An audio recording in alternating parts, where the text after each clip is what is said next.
আসসালামু আলাইকুম। হয়তো সাবা হইতে পড়া হইতেছে হজরত আব্বাস ইবনে আব্দুল মুত্তালিবের রাদানের বীরত্ব। হজরত জাবের রাদানু বলেন, তাইবের যুদ্ধের দিন রাসূলুল্লাহ সাল্লাল্লাহু আলাইহি ওয়াসাল্লাম হজরত হানজালা ইবনে রাবি রাদানকে তাইববাসীদের নিকট পাঠাইলেন। তিনি তাইববাসীদের প্রতি ও সহিত আলাপ আলোচনা করিলেন। তারা হজরত হানজালা রাদানকে ধরিয়া দুর্গের ভিতর লইয়া যাইতে লাগিল। রসুল্লাহ সাল্লাহ সাল্লাম বললেন, কে আছে হানজালাকে উহাদের নিকট হইতে উদ্ধার করিয়া আনিতে পারে? যে তাহাকে উদ্ধার করিয়া আনিবে, সে আমাদের এই যুদ্ধের সওয়াবের ন্যায় পূর্ণ সওয়াব লাভ করিবে। রসুল্লাহ সাল্লাহ সাল্লামের এরশাদ শুনিয়া একমাত্র হজরত আব্বাস ইবনে আব্দুল মুত্তালিব রাদিয়াল্লাহু উঠিলেন। তাইবের লোকেরা হজরত হানজালাকে লইয়া দুর্গের ভিতর প্রবেশ করা উপক্রম হইয়াছিল। হজরত আব্বাস রাদিয়াল্লাহু তাদের নিকট পৌঁছিয়া গেলেন। হজরত আব্বাস রাদিয়াল্লাহু অত্যন্ত শক্তিশালী ছিলেন। তিনি হজরত হানজালা রাদিয়াল্লাহুকে তাদের হাত হইতে ছিনাইয়া নিজের কোলে উঠাইয়া লইলেন। তাইবের লোকেরা হজরত আব্বাস রাদিয়াল্লাহুর উপর দুর্গের উপর হইতে পাথর বর্ষণ করিতে লাগিল। রাসূলুল্লাহ সাল্লাল্লাহু আলাইহি ওয়াসাল্লাম হজরত আব্বাস রাদিয়াল্লাহুর জন্য দোয়া করিতে লাগিলেন। অবশেষে হজরত আব্বাস রাদিয়াল্লাহু হজরত হানজালা রাদিয়াল্লাহুকে লইয়া রাসূলুল্লাহ সাল্লাল্লাহু আলাইহি ওয়াসাল্লামের নিকট পৌঁছিয়া গেলেন। কানাস। হজরত মুআজ ইবনে আমর রাদিয়াল্লাহু ও হজরত মুআজ ইবনে আফফার রাদিয়াল্লাহু বীরত্ব। হজরত আব্দুর রহমান ইবনে আবু রাদিয়াল্লাহু বলেন, বদর যুদ্ধের দিন আমি যুদ্ধের কাতারে দাঁড়িয়ে আছিলাম। এমন অবস্থায় আমি দেখিলাম আমার ডানে ও বামে দুইজন আনসারী কম বয়স্ক বালক দাঁড়ায় আছে। আমার মনে এই খেয়াল আসিল, যদি আমি ওদের অপেক্ষা দুইজন শক্তিশালী পুরুষের মাঝে হইতাম, তবে কতই না ভালো হইত। এমন সময় তাদের উভয়ের একজন আমার হাত ধরিয়া বলিল, চাচাজান, আপনি কি আবু জেহেলকে চেনেন? আমি বললাম, হ্যাঁ চিনি। তাহার সহিত তোমার কি প্রয়োজন? সে বলিল, আমি শুনিয়াছি সে রাসূলুল্লাহ সাল্লাল্লাহু আলাইহি ওয়াসাল্লামকে গালাগালি করে, সে পাকজাতের কসম, যার হাতে আমার প্রাণ রইয়াছে। যদি তাহাকে দেখিতে পাই, তবে আমি ততক্ষণ পর্যন্ত তাহার নিকট হইতে পৃথক হইব না, যতক্ষণ না আমাদের উভয় একজনের মৃত্যু হয়। আমি তাহার কথা শুনে আশ্চর্যান্বিত হইলাম। এমন সময় দ্বিতীয়জন আমার হাত ধরিয়া একই প্রশ্ন করিল। প্রথমজন যাহা বলিয়াছিল, দ্বিতীয়জন তাহা বলিল। ইতিমধ্যে আবু জেহেলকে দেখিলাম ময়দানের লোকদের মধ্যে ছুটিয়া বেড়াইতেছে। আমি তাদের উভয়কে বলিলাম, তোমরা যাহা সম্পর্কে জিজ্ঞাসা করিয়াছ, ওই যে সে যাইতেছে। উহা শুনিয়া উভয় তলোয়ার হাতে লইয়া তাহার প্রতি ছুটিয়া গেল এবং তাহার উপর তলোয়ার চালাইতে আরম্ভ করিল। অবশেষে তাকে কতল করিয়া ফেলিল। অথবা তারা উভয় নবী করিম সাল্লাল্লাহু আলাইহি ওয়াসাল্লামের নিকট ফিরে আসিল এবং তাহাকে সংবাদ দিল। নবী করিম সাল্লাল্লাহু আলাইহি ওয়াসাল্লাম বলিলেন, তোমাদের উভয়ের মধ্যে কে তাহাকে কতল করিয়াছে? উভয়ে প্রত্যেকেই বলিল, আমি তাহাকে কতল করিয়াছি। রাসূলুল্লাহ সাল্লাল্লাহু আলাইহি ওয়াসাল্লাম জিজ্ঞাসা করিলেন, তোমরা কি তোমাদের নিজ নিজ তলোয়ার মুছিয়া ফেলিয়াছ? তারা বলিল, না। রাসূলুল্লাহ সাল্লাল্লাহু আলাইহি ওয়াসাল্লাম তাদের উভয়ের তলোয়ার দেখিলেন এবং বলিলেন, তোমরা উভয় তাকে কতল করিয়াছ। অথবা তিনি আবু জেহেলের সমানপত্র হজরত মুআজ ইবনে আমর ইবনে জামুহ রাদিয়াল্লাহুকে প্রদানের ফয়সালা করিলেন। অপরজন হজরত মুআজ ইবনে আফফার রাদিয়াল্লাহু ছিলেন। বুখারী শরীফে বর্ণিত আছে যে হজরত আব্দুর রহমান ইবনে আওফ রাদিয়াল্লাহু বলেন, আমি বদরের যুদ্ধের কাতারে দাঁড়িয়েছিলাম। যখন ডানে বামে তাকাইয়া দেখিলাম যে আমার দুই পাশে দুইজন অল্প বয়স্ক বালক দাঁড়াইয়া রইয়াছে, তখন মনে ভরসা পাইলাম না। এমন সময় তাদের উভয়ের একজন তার অপর সঙ্গী হইতে গোপনে আমাকে বলিল, চাচাজান, আবু জেহেলকে একটু দেখিয়া দেন। আমি বললাম, ভাতিজা, তুমি তাহাকে দিয়া কি করবে? সে বলিল, আমি আল্লাহ তাআলার সহিত অঙ্গীকার করিয়াছি যে যদি আমি তাহাকে দেখিতে পাই, তবে আমি তাকে কতল করিয়া দিব, অথবা নিজে কতল হইয়া যাইব। দ্বিতীয়জন অপসঙ্গে হইতে গোপনে আমাকে একই কথা বলিল।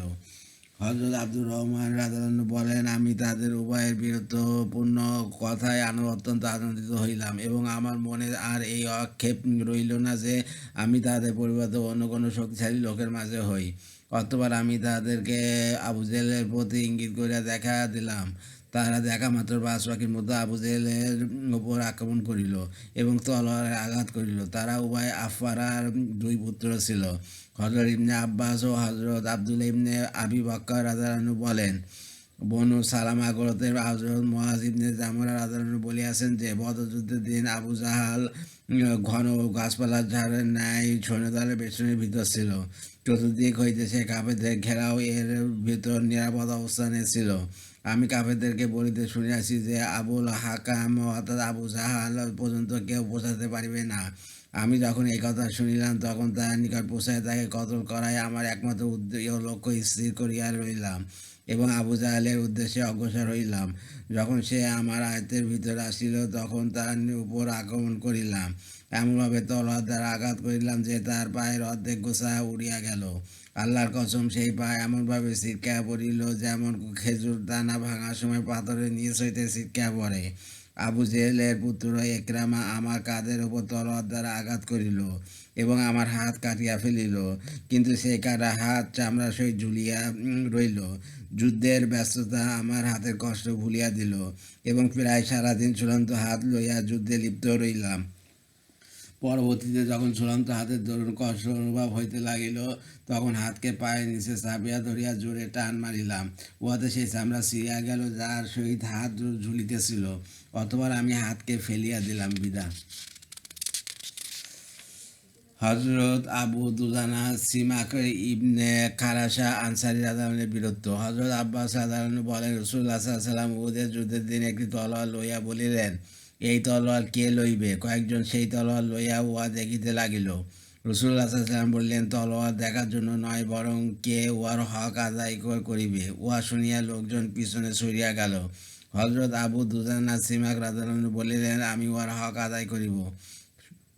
সুতরাং তিনি উহা লইলেন এবং উহা দ্বারা মুশরিকদের শিরচ্ছেদ করিতে লাগিলেন। বিদা। হযরত জুবায়ের ইবনে আমর রাদিয়াল্লাহু বলেন, উহুদের যুদ্ধের দিন রাসূলুল্লাহ সাল্লাল্লাহু আলাইহি ওয়াসাল্লাম একটি তলোয়ার লোকদের সামনে পেশ করিয়া বলিলেন, এই তলোয়ার লইয়া কে উহার হক আদায় করিবে? হযরত আবু দুজানা সিমাক ইবনে খারাসা রাদিয়াল্লাহু দাঁড়াইয়া আরজ করিলেন, ইয়া রাসূলুল্লাহ, আমি উহা লইয়া উহার হক আদায় করিব। উহার হক কি? হযরত জুবায়ের রাদিয়াল্লাহু বলেন, রাসূলুল্লাহ সাল্লাল্লাহু আলাইহি ওয়াসাল্লাম উক্ত তলোয়ার তাহাকে দিলেন।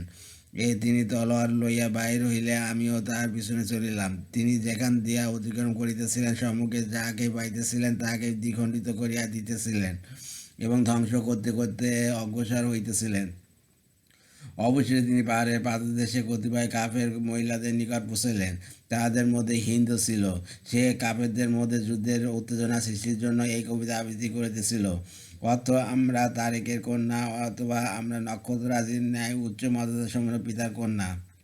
আমরা গালিচার উপর চলাফেরা করি। অত আমার মাথায় স্মৃতিতে মেশকের খুশবু লাগানো রইয়াছে। যদি তোমরা যুদ্ধের ময়দানে অগ্রসর হও তবে আমরা তোমাদেরকে আলিঙ্গন করিব। অর্থ, আর যদি তোমরা যুদ্ধের ময়দান হইতে পৃষ্ঠ প্রদর্শন করো তবে আমরা তোমাদেরকে এমনভাবে ছাড়িয়া চলিয়া যাইব যেমন ওই ব্যক্তি ছাড়িয়া চলিয়া যায় যার অন্তরে ভালোবাসা নাই, সে আর কখনো ফিরিয়া আসে না। হযরত আবু দুজানা রাদিয়াল্লাহু বলেন, আমি হিন্দার উপর আক্রমণ করিতে উদ্যত হইলাম। এমন সে সাহায্যের জন্য ময়দানের দিকে ফিরা উচ্চস্বরে আওয়াজ দিল, কিন্তু কেউ তার সাহায্যের জন্য আসিল না। তখন আমি তাকে ছাড়িয়া পিছনে সরিয়া আসিলাম। হযরত জুবাইর রাদিয়াল্লাহু বলেন, আমি হযরত আবু দুজানা রাদিয়াল্লাহুকে বলিলাম, আমি আপনার সমস্ত কাজ দেখিয়াছি এবং আপনার সমস্ত কাজই পছন্দ হইয়াছে। শুধু একটি কাজ ব্যতীত, আর তা এই যে আপনি মহিলাকে ছাড়িয়া দিলেন, কতল করিলেন না। হযরত আবু দুজানা রাদিয়াল্লাহু বলিলেন, মহিলাটি সাহায্যের জন্য আওয়াজ দিল, কিন্তু কেউ তাহার সাহায্যে আগায় আসিল না। আমার নিকট ভালো মনে হইল না যে রাসূলুল্লাহ সাল্লাল্লাহু আলাইহি ওয়াসাল্লাম তলোয়ার দ্বারা এমন মহিলাকে কতল করি যার কোনো সাহায্যকারী নাই। বাজার। হযরত জুবাইর রাদিয়াল্লাহু বলেন, রাসূলুল্লাহ সাল্লাল্লাহু আলাইহি ওয়াসাল্লাম উহুদের যুদ্ধের দিন একটি তলোয়ার পেশ করিয়া বলিলেন, এই তলোয়ার ধারণ করিয়া কে উহার হক আদায় করিবে? আমি দাঁড়ায় আরজ করলাম, ইয়া রাসূলুল্লাহ, আমি উহার হক আদায় করিব। তিনি আমার দিক হইতে মুখ ফিরাইয়া লইলেন এবং পুনরায় বলিলেন, এই তলোয়ার ধারণ করিয়া কে উহার হক আদায় করিবে? আমি আবার আরজ করিলাম, ইয়া রাসূলুল্লাহ, আমি উহার হক আদায় করিব। তিনি আবারও আমার দিক হইতে মুখ ফিরাইয়া লইলেন এবং পুনরায় বলিলেন, এই তলোয়ার লইয়া কে উহার হক আদায় করিবে? হযরত আবু দুজানা সিমাক ইবনে খারাসা রাদিয়াল্লাহু দাঁড়ায় আরজ করিলেন, ইয়া রাসূলুল্লাহ, আমি উহার হক আদায় করিব, কিন্তু উহার হক কি? তিনি ইরশাদ করিলেন, উহার হক এই যে তুমি উহা দ্বারা কোনো মুসলমানকে কতল করিবে না এবং তুমি উহা লইয়া কোনো কাফের হইতে পলায়ন করিবে না। অথবা রাসূলুল্লাহ সাল্লাল্লাহু আলাইহি ওয়াসাল্লাম সেই তলোয়ার তাহাকে প্রদান করিলেন। হযরত আবু দুজানা রাদিয়াল্লাহু যখন লড়াইয়ের ইরাদা করিতেন তখন চিহ্ন হিসাবে লাল কাপড়ের পট্টি বাঁধিয়া লইলেন। হযরত জুবাইর রাদিয়াল্লাহু বলেন, আমি মনে মনে বলিলাম, আমি আজ আবু দুজানাকে দেখিব, তিনি কি করেন। সুতরাং দেখিলাম যে কেউ তার সম্মুখে পড়িত তিনি তাকে লাঞ্ছিত করিয়া দিতেন এবং দ্বিখণ্ডিত করিয়া দিতেন। পরবর্তী অংশ পূর্বোক্ত হাদিসের ন্যায় বর্ণিত হইয়াছে। হাকিম। হযরত জুবাইর রাদিয়াল্লাহু আনহু বলেন, যখন আমি রাসূলুল্লাহ সাল্লাল্লাহু আলাইহি ওয়াসাল্লামের নিকট তলোয়ার চাইলাম তখন তিনি আমাকে না দিয়া হযরত আবু দুজানা রাদিয়াল্লাহু আনহুকে দিয়া দিলেন। তখন আমার মনে কষ্ট হইল। আমি মনে মনে বলিলাম, আমি রাসূলুল্লাহ সাল্লাল্লাহু আলাইহি ওয়াসাল্লামের ফুফু হযরত সাফিয়া রাদিয়াল্লাহু আনহার ছেলে এবং কুরাইশ বংশের আর আবু দুজানা রাদিয়াল্লাহু আনহু পূর্বে দাঁড়ায় রাসূলুল্লাহ সাল্লাল্লাহু আলাইহি ওয়াসাল্লামের নিকট তলোয়ার চাইয়াছি। এতদ সত্ত্বেও তিনি আবু দুজানা রাদিয়াল্লাহু আনহুকে তলোয়ার প্রদান করিলেন এবং আমাকে দিলেন না। আল্লাহর কসম, আমিও দেখিব আবু দুজানা তলোয়ার লইয়া কি করেন। অতএব আমি তাহার পিছনে চলিলাম। তিনি নিজের লাল কাপড়ের টুকরা বাহির করিয়া মাথায় বাঁধিয়া লইলেন। আনসারগণ বলিতে লাগিল আবু দুজানার মৃত্যুর পটি বাহির করিয়া লইয়াছে। হযরত আবু দুজানা রাদিয়াল্লাহু আনহু যখন লাল পটি বাঁধিয়া লইতেন তখন আনসারগণ এইরূপ বলিত। হযরত আবু দুজানা রাদিয়াল্লাহু আনহু এই কবিতা আবৃত্তি করিতে করিতে ময়দানে বাহির হইয়া আসিলেন। আমরা যখন পাহাড়ের পাদদেশে খেজুর গাছের নিকট অবস্থান করিয়াছিলাম তখন আমার খলিল অর্থাৎ বন্ধু আমার নিকট হইতে এই অঙ্গীকার লইয়াছিলেন যে আমি জীবনে কখনো যুদ্ধের ময়দানে শেষ কাতারে দাঁড়াইব না। এখন আমি আল্লাহ ও তার রাসূলের তলোয়ারের দ্বারা কাফেরদেরকে মারিব। তিনি যে কোনো কাফেরকে পাইতেন উক্ত তলোয়ার দ্বারা তাহাকে কতল করিয়া দিতেন। মুশরিকদের মধ্যে এক ব্যক্তি ছিল যে আমাদের আহতদের তালাশ করিয়া করিয়া শেষ করিয়া দিতেছিল। হযরত আবু দুজানা রাদিয়াল্লাহু আনহু এই মুশরিক উভয়ে একে অপরের নিকটবর্তী হইতে লাগিল। আমি আল্লাহ তাআলার নিকট দোয়া করিলাম যেন উভয়ের মধ্যে মোকাবেলা হয়। তারা উভয়ে মুখামুখি হইল এবং উভয়ে একে অপরের উপর তলোয়ার চালাইল। মুশরিক হযরত আবু দুজানা রাদিয়াল্লাহু উপর তলোয়ারে আঘাত করিলে হযরত আবু দুজানা রাদিয়াল্লাহু উহা ঢাল দ্বারা প্রতিহত করিলেন এবং নিজেকে বাঁচাইলেন। আর মুশরিকের তলোয়ার হযরত আবু দুজানা রাদিয়াল্লাহু ঢালে আটকাইয়া গেল। অতঃপর হযরত আবু দুজানা রাদিয়াল্লাহু তলোয়ারের আঘাতে তাহাকে কতল করিয়া দিলেন। অতঃপর তারপর আমি হযরত আবু দুজানা রাদিয়াল্লাহুকে দেখিলাম হিন্দ বিনতে উতবার মাথার উপর তলোয়ার উত্তোলন করিলেন, কিন্তু আবার তলোয়ার সরাইয়া লইলেন। হযরত জুবাইর রাদিয়াল্লাহু আনহু বলেন, হযরত আবু দুজানা রাদিয়াল্লাহু আনহু এইরূপ বীরত্ব দেখিয়া আমি বলিলাম, আল্লাহ ও তাঁর রাসূল বেশি জানেন যে কে এই তলোয়ার গ্রহণ করার বেশি উপযুক্ত। মুসা ইবনে উকবার রিওয়ায়াতে এইরূপ বর্ণিত হইয়াছে যে রাসূলুল্লাহ সাল্লাল্লাহু আলাইহি ওয়াসাল্লাম তলোয়ার পেশ করিলে হযরত ওমর রাদিয়াল্লাহু আনহু চাইলেন। রাসূলুল্লাহ সাল্লাল্লাহু আলাইহি ওয়াসাল্লাম মুখ ফিরাইয়া লইলেন। তারপর হযরত জুবাইর রাদিয়াল্লাহু আনহু চাইলেন, কিন্তু রাসূলুল্লাহ সাল্লাল্লাহু আলাইহি ওয়াসাল্লাম তাহার দিক হইতে মুখ ফিরাইয়া লইলেন। তারা উভয় মনে কষ্ট পাইলেন। রাসূলুল্লাহ সাল্লাল্লাহু আলাইহি ওয়াসাল্লাম তৃতীয়বার তলোয়ার পেশ করিলে হযরত আবু দুজানা রাদিয়াল্লাহু আনহু তলোয়ার চাইলেন। তিনি তাহাকে তলোয়ার প্রদান করিলেন। তিনি তলোয়ার লইয়া উহার প্রকৃত হক আদায় করিলেন। হযরত কাব ইবনে মালিক রাদিয়াল্লাহু আনহু বলেন, আমিও মুসলমানদের সহিত এই যুদ্ধে অংশগ্রহণ করিয়াছিলাম। যখন মুশরিকদের দেখিলাম যে তারা মুসলমানদের কতল করিয়া তাদের নাক কান কাটিয়া দিয়াছে তখন দাঁড়াইয়া গেলাম এবং তারপর মুসলমানদের এই সমস্ত লাশ অতিক্রম করে অগ্রসর হইয়া দেখিলাম অস্ত্রধারী এক মুশরিক মুসলমানদের লাশের পাশ দিয়া যাইতেছে আর এই রূপ বলিতেছে যে, হে মুসলমানগণ, তোমরা কতল হওয়ার জন্য একত্রিত হও, যেমন বকরীর দল জবাই হওয়ার জন্য একত্রিত হয়। হযরত কাব রাদিয়াল্লাহু আনহু বলেন, অপরদিকে একজন অস্ত্রধারী মুসলমান সেই মুশরিক অপেক্ষা করিতেছিল। আমি অগ্রসর হইয়া সেই মুসলমানের পিছনে পৌঁছাইয়া গেলাম এবং তারা মুসলমান ও কাফের উভয়ের ব্যাপারে অনুমান করিতে লাগিলাম। সুতরাং আমার মনে হইল কাফেরের নিকট অস্ত্র ও যুদ্ধের প্রস্তুতি বেশি। আমি উভয়ের মোকাবেলা অপেক্ষায় রইলাম। অবশেষে তারা উভয় মুখোমুখি হইল এবং মুসলমান ব্যক্তিকে দেখিলাম এমন জোরে কাফের কাঁধের উপর তলোয়ার মারিল যে কাফের কোমরের নিচ পর্যন্ত চিরিয়া দুই টুকরা হইয়া পড়িয়া গেল। অথবা সেই মুসলমান ব্যক্তি নিজের চেহারা হইতে নেকাব সরাইয়া বলিল, হে কাব, কেমন দেখিলে? আমি আবু দুজানা। হযরত কাতাদা ইবনে নোমান রাদিয়াল্লাহু বীরত্ব। হযরত কাতাদা ইবনে নোমান রাদিয়াল্লাহু বলেন, রাসূলুল্লাহ সাল্লাল্লাহু আলাইহি ওয়াসাল্লাম একটি ধনুক হাদিয়া স্বরূপ পাইলেন। উহুদের দিন তিনি সেই ধনুক আমাকে প্রদান করিলেন। আমি সেই ধনুক দ্বারা রাসূলুল্লাহ সাল্লাল্লাহু আলাইহি ওয়াসাল্লামের সম্মুখে দাঁড়ায় এত পরিমাণ তীর নিক্ষেপ করিলাম যে উহা মাথা ভাঙিয়া গেল। আমি অনড়ভাবে রাসূলুল্লাহ সাল্লাল্লাহু আলাইহি ওয়াসাল্লামের চেহারা মোবারকের সম্মুখে দাঁড়াইয়া রহিলাম এবং নিজের চেহারার উপর তীরের আঘাত লইতে লাগিলাম। যখনই কোনো তীর রাসূলুল্লাহ সাল্লাল্লাহু আলাইহি ওয়াসাল্লামের চেহারা মোবারকের দিকে আসিত, তখনই আমি রাসূলুল্লাহ সাল্লাল্লাহু আলাইহি ওয়াসাল্লামের চেহারা রক্ষা করার জন্য নিজের মাথা ঘুরিয়া তীরের সামনে লইয়া আসিতাম। আজ আমার ধনুক ভাঙিয়া যাওয়ার দরুন আমি নিজে কোনো তীর নিক্ষেপ করিতে পারিতেছিলাম না। শেষ একটি তীর আসিয়া এমনভাবে লাগিল যে আমার চোখের পুতলি খুলিয়া হাতের উপর আসিয়া পড়িল। আমি উহাকে হাতের তালুতে লইয়া রাসূলুল্লাহ সাল্লাল্লাহু আলাইহি ওয়াসাল্লামের খেদমতে হাজির হইলাম। আমার হাতে চোখের পুতলি দেখিয়া তাহার চক্ষু সজল হইয়া উঠিল এবং তিনি আমার জন্য এই দোয়া করিলেন, হে আল্লাহ, কাতাদা আপন চেহারা দ্বারা আপনার নবীর চেহারাকে রক্ষা করিয়াছে, অথবা তাহার চক্ষুকে সর্বাকার সুন্দর ও সর্বাধিক তীক্ষ্ণ করিয়া দিন। সুতরাং তাহার সেই চক্ষু অপচক্ষু অপেক্ষা বেশি সুন্দর ও অধিক তীক্ষ্ণ হইয়া গেল। তাবরানি। অপর একটি রেওয়াতে আছে, হজরত কাতাদা বলেন, উহুদের যুদ্ধের দিন আমি রাসূলুল্লাহ সাল্লাল্লাহু আলাইহি ওয়াসাল্লামের সম্মুখে দাঁড়ায় নিজের চেহারা দ্বারা রাসূলুল্লাহ সাল্লাল্লাহু আলাইহি ওয়াসাল্লামের চেহারা মোবারককে হেফাজত করিতেছিলাম। আর হজরত আবু দুজানা সিমাক ইবনে খারাশা রাদিয়াল্লাহু আনহু নিজে পিঠ দ্বারা রাসূলুল্লাহ সাল্লাল্লাহু আলাইহি ওয়াসাল্লামের পিঠ মোবারকের হেফাজত করিতেছিলেন। হজরত আবু দুজানা রাদিয়াল্লাহু আনহুর পিঠ সেদিন তীর দ্বারা ভরিয়া গিয়াছিল। আর এই ঘটনা উহুদের যুদ্ধের দিন ঘটিয়াছিল। হজরত সালামা ইবনে আকওয়া রাদিয়াল্লাহু আনহুর বীরত্ব। হজরত সালামা ইবনে আকওয়া রাদিয়াল্লাহু আনহু বলেন, আমরা হুদাইবিয়ার সন্ধি চলাকালীন সময় রাসূলুল্লাহ সাল্লাল্লাহু আলাইহি ওয়াসাল্লামের সহিত মদিনায় আসিলাম। তারপরে একবার আমি এবং নবী করিম সাল্লাল্লাহু আলাইহি ওয়াসাল্লামের গোলাম হযরত রাবা রাদিয়াল্লাহু আনহু উভয় রাসূলুল্লাহ সাল্লাল্লাহু আলাইহি ওয়াসাল্লামের উটগুলি লইয়া চড়াইবার উদ্দেশ্যে বাহির হইলাম। আমি হযরত তালহা ইবনে উবাইদুল্লাহ রাদিয়াল্লাহু আনহুর ঘোড়াটিরও সঙ্গে লইলাম। উদ্দেশ্য হল উটগুলির সহিত ঘোড়াটিকে চড়াইয়া আনিব এবং পানি পান করাইয়া আনিব। সকাল হইয়া গেলেও কিছুটা অন্ধকার তখনও বাকি ছিল। এমন সময় আব্দুর রহমান ইবনে উয়াইনা একদল কাফের লইয়া রাসূলুল্লাহ সাল্লাল্লাহু আলাইহি ওয়াসাল্লাম উটগুলি লুট করিল এবং রাখালকেও হত্যা করিল। অতঃপর সে তার ঘোড়সওয়ার সঙ্গীদের সহ উটগুলি হাঁকায় লইয়া চলিল। আমি বললাম, হে রাবা, তুমি এই ঘোড়া চড়িয়া যাও।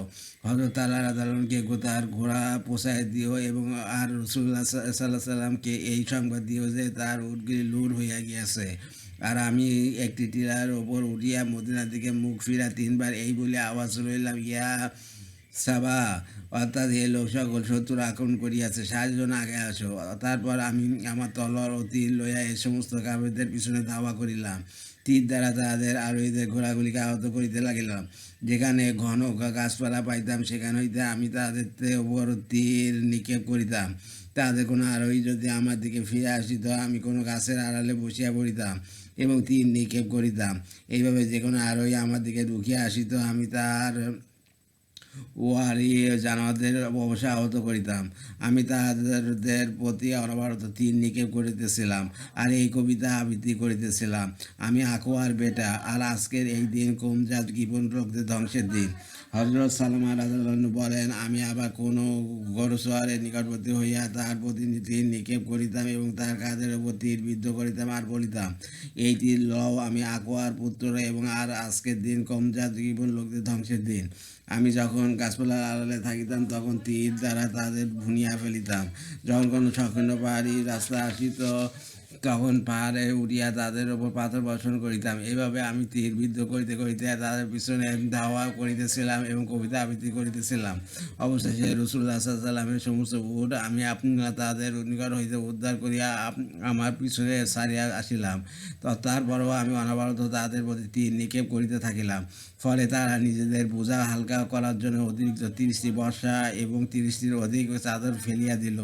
তারা যে কোনো জিনিস পিছনে ফেলিয়া দিত। আমি চিহ্নস্বরূপ উহার ওপর একটি পাথর রাখিয়া রাসূলুল্লাহ সাল্লাল্লাহু আলাইহি ওয়াসাল্লামের রাস্তার উপর সেইগুলিকে জমা করিতে করিতে অগ্রসর হইতে থাকিলাম। যখন স্বাস্থ্যের সময় রৌদ্র প্রখর হইয়া গেল, তখন উয়াইনা ইবনে বদর ও ফাজারি কিছু লোক লইয়া তাদের সাহায্যের জন্য আসিয়া উপস্থিত হইল। কাফেররা তখন একটি সংকীর্ণ পাহাড়ি ঘাটিতে অবস্থান করিতেছিল। আমি একটি পাহাড়ে উঠিয়া তাহাদের অপেক্ষা উঁচু স্থানে পৌঁছিয়া গেলাম। উহারা ইবনে ওয়াদর জিজ্ঞাসা করিল, এই লোকটি কে, যাকে দেখিতেছি? তারা বলিল, এই লোকটির কারণে আমরা যত কষ্ট উঠাইয়াছি। এই ব্যক্তি সকাল হইতে এই পর্যন্ত আমাদেরকে ধাওয়া করিয়াই চলিয়াছে, আমাদের সমস্ত জিনিস কাড়িয়া লইয়াছে এবং সমস্ত কিছু নিজের পিছনে রাখিয়া আসিয়াছে। উয়াইনা বলিল, যদি সে তার পিছনে সাহায্য আসিতেছে বলিয়া বিশ্বাস না করিত, তবে কখনো ধাওয়া করিত না। তোমাদের মধ্য হইতে কয়েকজন উঠিয়া তাহার নিকট যাও। সুতরাং 4 জন দাঁড়াইয়া গেল এবং পাহাড়ে উঠিতে লাগিল। তারা যখন এতখানি নিকটবর্তী হইল যে আমার আওয়াজ তাদের কান পর্যন্ত পৌঁছাতে পারে, তখন আমি বলিলাম, তোমরা কি আমাকে চেনো? তারা জিজ্ঞাসা করিল, তুমি কে? আমি বলিলাম, আমি আকোয়ার ছেলে, আর সেই পাকজাতের কসম যিনি হযরত মুহাম্মদ সাল্লাল্লাহু আলাইহি সাল্লামকে সম্মান দান করিয়াছেন। যদি তোমাদের মধ্য হইতে কেউ আমাকে ধরিতে চাই তবে কখনো আমাকে ধরিতে পারিবে না, আর যদি আমি ধরিতে চাই তবে তোমাদের একজনও বাঁচিতে পারিবে না। তাদের মধ্য হইতে একজন বলিল, আমারও এই ধারণা হয়। হযরত সালামা রাদিয়াল্লাহু বলেন, আমি নিজের জায়গায় অনড় হইয়া বসিয়া রহিলাম। এমন সময় গাছের ফাঁকে ফাঁকে রাসূলুল্লাহ সাল্লাল্লাহু আলাইহি ওয়াসাল্লাম মেয়ের ঘোষওয়ারগণকে আসিতে দেখিলাম। তাদের সর্বাগ্রে হযরত আকরাম আসাদি রাদিয়াল্লাহুকে রহিয়াছেন। তার পিছনে রাসূলুল্লাহ সাল্লাল্লাহু আলাইহি ওয়াসাল্লামের ঘোষওয়ার হযরত আবু কাতাদা রাদিয়াল্লাহু এবং তার পিছনে হযরত মিকদাদ ইবনে আসাদ কিন্দি রাদিয়াল্লাহু রহিয়াছেন। উহাদের দেখিয়া মুশরিকগুলি ভাগিয়া গেল। আমি পাহাড় হইতে নিচে নামিয়া হযরত আকরাম রাদিয়াল্লাহু ঘোড়ার লাগাম ধরিলাম এবং বলিলাম, এ আকরাম, এই সমস্ত কাফেরদের ব্যাপারে হুঁশিয়ার থাকো। আমার আশঙ্কা হয় তারা তোমাকে টুকরা টুকরা করিয়া দিবে। কাজেই রাসূলুল্লাহ সাল্লাল্লাহু আলাইহি ওয়াসাল্লাম এবং সাহাবা রাদিয়াল্লাহু আনহুদের আশা পর্যন্ত একটু অপেক্ষা করো। হযরত আকরাম রাদিয়াল্লাহু আনহু বলিলেন, হে সালামা, যদি তুমি আল্লাহ তাআলা ও আখিরাতের দিনের উপর ঈমান রাখিয়া থাকো এবং তোমার বিশ্বাস হয় যে জান্নাত হক, দোজখের আগুন হক, তবে তো আমার ও শাহাদাতের মৃত্যুর মধ্যে তুমি বাধা হইও না। হযরত সালামা রাদিয়াল্লাহু আনহু বলেন, আমি তার ঘোড়ার লাগাম ছাড়িয়া দিলাম এবং তিনি আব্দুর রহমান ইবনে ওয়ানার উপর আক্রমণ করিলেন। আব্দুর রহমান ঘুরিয়া ও পাল্টা আক্রমণ করিল। উভয়ের মধ্যে বর্ষাধার আক্রমণ চলিল। হযরত আকরাম রাদিয়াল্লাহু আনহু আব্দুর রহমানের ঘোড়া পা কাটিয়া দিলেন। আব্দুর রহমান ঘোড়া হইতে পড়িতে পড়িতে হযরত আকরাম রাদিয়াল্লাহু আনহুকে বর্ষার আঘাতে শহীদ করিয়া দিল। হযরত আকরাম রাদিয়াল্লাহু আনহু ঘোড়ায় চাপিয়া বসিল। ইতিমধ্যে হযরত আবু কাতাদা রাদিয়াল্লাহু আনহু আব্দুর রহমানের নিকট পৌঁছিয়া গেলেন। উভয়ের মধ্যে বর্ষার আক্রমণ চলিল। আব্দুর রহমান হযরত আবু কাতাদা রাদিয়াল্লাহু আনহুর ঘোড়ার পা কাটিয়া দিল। হযরত আবু কাতাদা রাদিয়াল্লাহু আনহু আব্দুর রহমানকে কতল করিয়া দিলেন এবং হযরত আকরাম রাদিয়াল্লাহু আনহু ঘোড়া ছিনিয়া লইয়া উহাতে বসিয়া গেলেন। অতঃপর আমি সেই মুশরিকদের পিছনে দৌড়াতে লাগিলাম এবং দৌড়াতে দৌড়াতে এতদূর অগ্রসর হইয়া গেলাম যে রাসূলুল্লাহ সাল্লাল্লাহু আলাইহি ওয়াসাল্লাম সাহাবাদের চলার কারণে যে ধুলাবালি উঠিতেছিল তা দৃষ্টির বাইরে চলিয়া গেল। মুশরিকরা সূর্যাস্তের পূর্বে একটি পাহাড়ি ঘাটিতে প্রবেশ করিল যেখানে পানি ছিল এবং উক্ত স্থানের নাম জুকারাত ছিল। তারা সেখান হইতে পানি পান করার ইচ্ছা করিয়াছিল, কিন্তু যখন তারা আমাকে পিছনে ধরে আসিতে দেখিল তখন তারা সেই পানি ছাড়িয়া জিবির নামক ঘাটির ওপর চড়িয়া গেল। ততক্ষণে সূর্যাস্ত হইয়া গেল। আমি তাদের একজনের নিকট পৌঁছিয়া গেলাম। এই কবিতা আবৃত্তি করিতে করিতে তাহার প্রতি তীর নিক্ষেপ করিলাম। এই তীর লও, আমি আকোয়ার পুত্র, আর আজকের দিন কৌমজাত কিবন লোকদের ধ্বংসের দিন। লোকটি বলিল, হায় আকোয়ার মা, ভোর সকালে আপন পুত্র হারা হোক। আমি বলিলাম, হায় হে আপন জানের দুশ্মন, এই ব্যক্তি যাকে আমি সকালে তীর মারিয়াছিলাম আর এখন পুনরায় তাকে দ্বিতীয় তীর মারিলাম, উভয় তীর তাহার শরীরে বিদ্ধ হইয়াছিলাম। ইতিমধ্যে মুশরিকরা আরও দুইটি ঘোড়া পিছনে ফেলিয়া গেল। আমি সেই দুইটি ঘোড়া হাঁকাইয়া রাসূলুল্লাহ সাল্লাল্লাহু আলাইহি ওয়াসাল্লামের খেদমতে লইয়া আসিলাম। রাসূলুল্লাহ সাল্লাল্লাহু আলাইহি ওয়াসাল্লাম তখন সেই জিকারাত পানির নিকট অবস্থান করিতেছিলেন যেখান হইতে আমি মুশরিকদের ভাগাইয়া দিয়াছিলাম। রাসূলুল্লাহ সাল্লাল্লাহু আলাইহি ওয়াসাল্লামের সহিত 500 সাহাবা রাদিয়াল্লাহু আনহুম ছিলেন। আমি যে সমস্ত উট পিছনে রাখিয়া গিয়াছিলাম তার মধ্যে হইতে একটিকে হযরত বেলাল রাদিয়াল্লাহু আনহু জবাই করে রাসূলুল্লাহ সাল্লাল্লাহু আলাইহি ওয়াসাল্লামের জন্য উহা কলিজা ও কুঁজের গোশত ভুনা করিতেছিলেন। আমি রাসূলুল্লাহ সাল্লাল্লাহু আলাইহি ওয়াসাল্লামের খেদমতে আরজ করিলাম, ইয়া রাসূলুল্লাহ, আপনি যদি অনুমতি দান করেন তবে আপনার সাহাবা রাদিয়াল্লাহু আনহুদের মধ্য হইতে 100 জনকে বাছাই করিয়া লইয়া আমি রাতের অন্ধকারে ওই সমস্ত কাফেরদের উপর আক্রমণ করিতে পারি, যাতে তারা সমূলে শেষ হইয়া যায় এবং তাদের খবর দেওয়ার মতো কেউ অবশিষ্ট না থাকে। রাসূলুল্লাহ সাল্লাল্লাহু আলাইহি ওয়াসাল্লাম বললেন, হে সালেমা, সত্যই কি তুমি এইরূপ করিবে? আমি বললাম, জি হ্যাঁ, সেই পাকজাতের কসম যিনি আপনাকে সম্মান দান করিয়াছেন। এই কথা শুনিয়া তিনি এত জোরে হাসিলেন যে আগুনের আলোতে আমি তার দাঁত মুবারক দেখিতে পাইলাম। তারপর তিনি বলিলেন, এতক্ষণে তো বনু গাতফানের এলাকায় তাদের অর্থাৎ সেই কাফেরদের জন্য মেহরবানির ব্যবস্থা করা হইতেছে। উহার অল্প কিছুদিনের মধ্যে ঠিক ওই সংবাদ আসিল। বনু গাতফানের এক ব্যক্তি আসিয়া সংবাদ দিল যে অমুক গাতফানির নিকট দিয়া যায় তারা যাইতেছিল। সে তাহাদের জন্য উট জবাই করিয়াছে। কিন্তু তারা যখন উহার চামড়া ছিলিতেছিল এমন সময় দূরে ধুলাবালি উড়িতে দেখে উটকে ওই অবস্থায় রাখিয়া সেখান হইতে পালাইয়া গিয়াছে। পরদিন সকালে রাসূলুল্লাহ সাল্লাল্লাহু আলাইহি ওয়াসাল্লাম ইরশাদ করিলেন, আমাদের গুহা শহরের জন্য মধ্যে সর্বোত্তম হইল আবু কাতাদা রাদিয়াল্লাহু তাআলা আনহু, আর আমাদের পদাতিকদের মধ্যে সর্বোত্তম হইল সালামা রাদিয়াল্লাহু আনহু। সুতরাং রাসূলুল্লাহ সাল্লাল্লাহু আলাইহি ওয়াসাল্লাম আমাকে গনিমতের মাল হইতে একজন সোয়ারের অংশও দিলেন এবং একজন পদাতিকের অংশও দিলেন। আর মদিনায় ফিরিবার সময় রাসূলুল্লাহ সাল্লাল্লাহু আলাইহি ওয়াসাল্লাম আমাকে তাহার আদবা উটনীর উপর নিজের পিছনে বসাইলেন। যখন আমাদেরও মদিনার মধ্যে এতখানি দূরত্ব বাকি রইল, তা যতখানি সূর্যাস্তের চাষের সময় পর্যন্ত অতিক্রম করা যায়, তখন একজন আনসারী সাহাবী, যাকে কেউ দৌড় প্রতিযোগিতায় হারাতে পারিত না, জোর গলায় আহ্বান জানাইল যে আছে কেউ দৌড় প্রতিযোগিতা করিবে, আছে কেউ যে আমার সহিত মদিনার পর্যন্ত দৌড় প্রতিযোগিতা করিবে। সে কয়েকবার এই ঘোষণা দিল। আমি রাসূলুল্লাহ সাল্লাল্লাহু আলাইহি ওয়াসাল্লামের পিছনে বসিয়াছিলাম। আমি সেই ব্যক্তিকে বলিলাম, তুমি কি কোনো সম্মানী ব্যক্তিকে সম্মান করো না? তুমি কি কোনো শরীফ ব্যক্তিকে ভয় করো না? সে বলিল, আমি রাসূলুল্লাহ সাল্লাল্লাহু আলাইহি ওয়াসাল্লাম ব্যতীত না কারোর সম্মান করি আর না কাউকে ভয় করি। আমি আরজ করলাম, ইয়া রাসূলুল্লাহ, আমার পিতামাতা আপনার উপর কোরবান হোক, আপনি আমাকে অনুমতি দান করুন, আমি এই ব্যক্তির সহিত প্রতিযোগিতা করিব। তিনি বলিলেন, তোমার ইচ্ছা হইলে করো। সুতরাং উক্ত ব্যক্তিকে বলিলাম, আমি তোমার সহিত প্রতিযোগিতার জন্য আসিতেছি। সে লাফিয়া নিজের স্বরে হইতে নিচে নামিল। আমিও পা ঘোরায় উটনী হইতে নিচে ঝাঁপ দিলাম। অথবা আমরা উভয় দৌড়াইতে আরম্ভ করিলাম। প্রথম তো এক দুইবার আমি তার নিজেকে রুখিয়া রাখিলাম, অর্থাৎ বেশি জোরে দৌড়াইলাম না। তারপর আমি অত্যন্ত জোরে দৌড়াইলাম এবং তাকে ধরিয়া ফেলিলাম। তার উভয় কাঁধের ওপর মাঝে দুই হাত মারিয়া বলিলাম, আল্লাহর কসম, আমি অগ্রগামী হইয়াছি। বর্ণনাকারী সন্দেহ করিতেছেন যে এই শব্দই বলিয়াছেন অথবা এই ধরনের কোনো শব্দ বলিয়াছেন। উহা শুনিয়া সেই ব্যক্তি হাসিয়া দিল এবং বলিতে লাগিল যে, হ্যাঁ, আমারও উহাই বিশ্বাস। তারপর আমরা উভয় মদিনা পৌঁছা পর্যন্ত দৌড়াইতে লাগিলাম। ইমাম মুসলিম রহমতুল্লাহ রেওয়াতে বর্ণিত হইয়াছে যে হযরত সালামা রাদিয়াল্লাহু আনহু বলিয়াছেন, আমি তার পূর্বে মদিনায় পৌঁছিয়াছি। এই ঘটনার পর আমরা মদিনায় 3 দিন অবস্থান করিয়াছি অথবা খাইবারের যুদ্ধের জন্য রওনা হইয়াছি। বিধান হযরত আবু হাদরাদ অথবা হযরত আব্দুল্লাহ ইবনে আবি হাদরাদ রাদিয়াল্লাহু বিরুদ্ধ। হযরত ইবনে আবি হাদরাদ রাদিয়াল্লাহু বলেন, আমি আমার কওমের এক মেয়েকে বিয়ে করিলাম এবং তাহার মহরনা 200 দিরহাম নির্ধারিত করিলাম। তারপর রাসূলুল্লাহ সাল্লাল্লাহু আলাইহি ওয়াসাল্লামের খেদমতে মহরনার ব্যাপারে সাহায্যের জন্য হাজির হইলাম। তিনি জিজ্ঞাসা করিলেন, তুমি কত মহরনা নির্ধারণ করিয়াছ? আমি বললাম, 200 দিরহাম। তিনি এই পরিমাণকে আমার জন্য বেশি মনে করিয়া বলিলেন, সুবহানাল্লাহ, আল্লাহর কসম, যদি তুমি গ্রাম এলাকা হইতে কোনো মেয়েকে বিবাহ করিতে, তবে তোমাকে এত বেশি মহরনা দিতে হইতো না। আল্লাহর কসম, তোমাকে সাহায্য করার মতো এখন আমার কাছে কিছু নাই।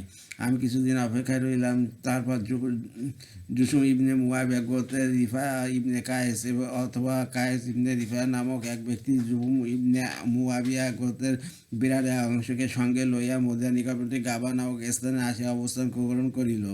সে কায়েস গোত্রকে রাসূলুল্লাহ সাল্লাল্লাহু আলাইহি ওয়াসাল্লামের বিরুদ্ধে যুদ্ধের জন্য সমবেত করিতে চাইতেছিল। সে জুসুম গোত্রে বেশ নামি দামি লোক ছিল। রাসূলুল্লাহ সাল্লাল্লাহু আলাইহি ওয়াসাল্লাম আমাকে ও আরও 2 জন মুসলমানকে ডাকিয়া বলিলেন, তোমরা যাইয়া এই ব্যক্তি সম্পর্কে সমস্ত তথ্য সংগ্রহ করিয়া আনো। রাসূলুল্লাহ সাল্লাল্লাহু আলাইহি ওয়াসাল্লাম আমাকে একটি অত্যন্ত দুর্বল উটনী দিলেন, যার উপর আমাদের একজন আরোহণ করিল। আল্লাহর কসম, সেই উটনী একজনকে লইয়া দাঁড়াইতে সক্ষম হইল না। কয়েকজন মিলিয়া উহাকে পিছন হইতে সাহায্য করার পর দাঁড়াইতে সক্ষম হইল, নতুবা নিজে একা দাঁড়াবার শক্তি ছিল না। রাসূলুল্লাহ সাল্লাল্লাহু আলাইহি ওয়াসাল্লাম বলিলেন, উহার ওপর আরোহণ করিয়া তোমরা সেখানে পৌঁছে যাও। আমরা রওনা হইলাম এবং নিজেদের হাতিয়ার ও তীর, তলোয়ার ইত্যাদি সঙ্গে রইলাম। সূর্যাস্তের সময় আমরা তাদের অবস্থানের নিকট পৌঁছাইলাম এবং আমি এক কোণে আত্মগোপন করিয়া রইলাম।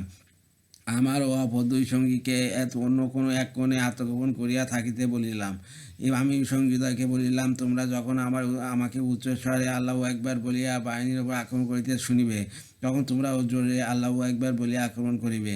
আল্লাহর কসম, আমরা এই অপেক্ষায় ছিলাম যে কখন তাদেরকে বেখেয়াল পাইয়া আক্রমণ করিব বা অন্য কোনো সুযোগ হাসিল হইবে।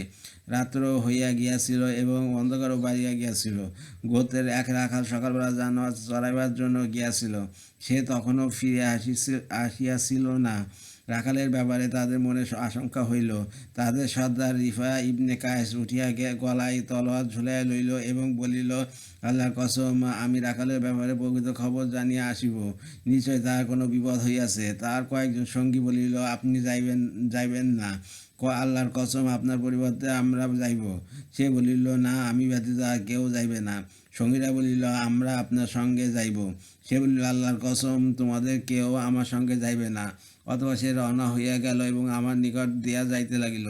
আমি যখন দেখিলাম যে সে আমার নিশানার আওতার ভিতরে আসিয়া গিয়াছে, তখন আমি তাহার প্রতি তীর নিক্ষেপ করিলাম, যাহা তার হৃৎপিণ্ডের ওপর যাইয়া বিদ্ধ হইল।